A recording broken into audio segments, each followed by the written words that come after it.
Now on S1, democracy reform. Today, Senate Democrats are introducing the #1 bill of the 117th Congress, S1, to stand up to voter suppression, to end dark money in politics, and reinvigorate American democracy in the 21st century.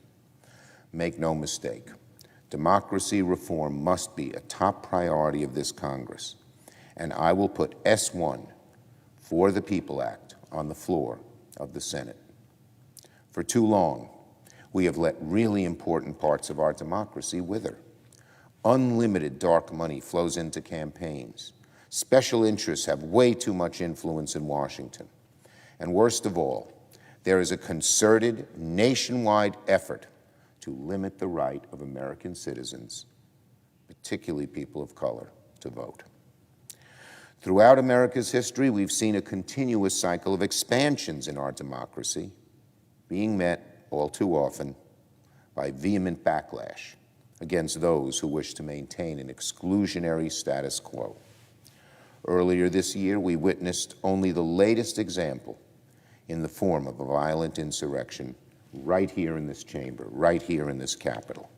An attack fueled by the insidious lies of the former president aimed at overturning the results of a free and fair election. In the wake of the November election, one of the safest and most secure in American history, dozens of Republican-led state legislatures have seized on the former president's big lie and introduced hundreds of bills aimed at tightening voting rules under the nasty guise, the nasty, malicious, and false guise of election integrity. These bills, sadly, are aimed at Americans of color, Black Americans, Latinos, Native Americans.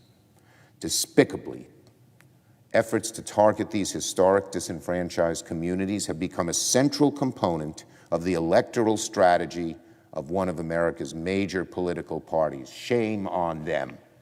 Shame. It is infuriating. Infuriating that they are, when you lose an election, you're supposed to win over the people you lost, not stop them from voting. That is un-American, autocratic,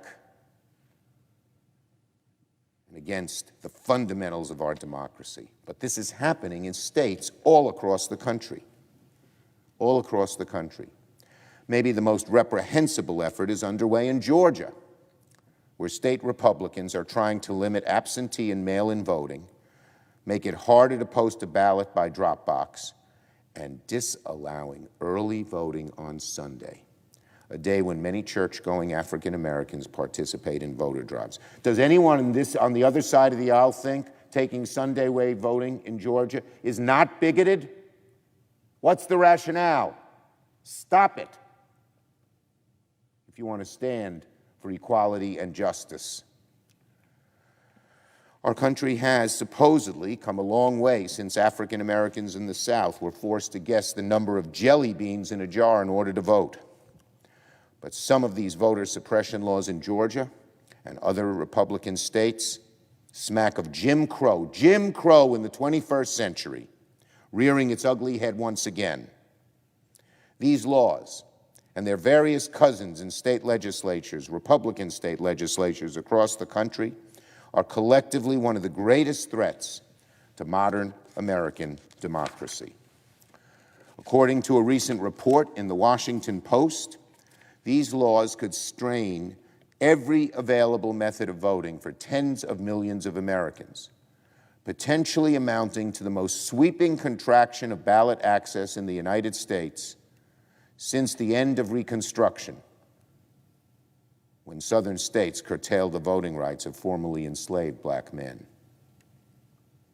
If one party believes heads we win, tails you cheated, if one political party believes that when you lose an election, the answer isn't to win more votes, but rather to prevent the other side from voting, then we have serious and existential threats to our democracy on our hands. This is no political dispute.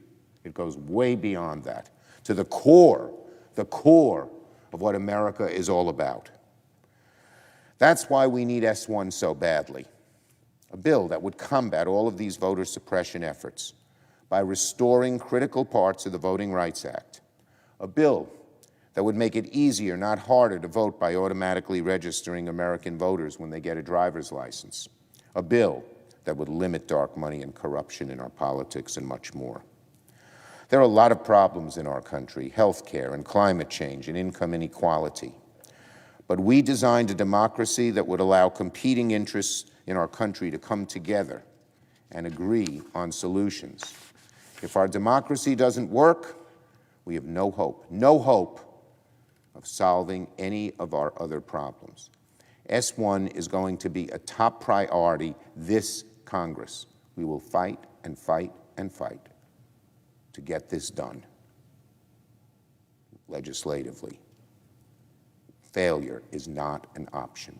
Too darn much is at stake.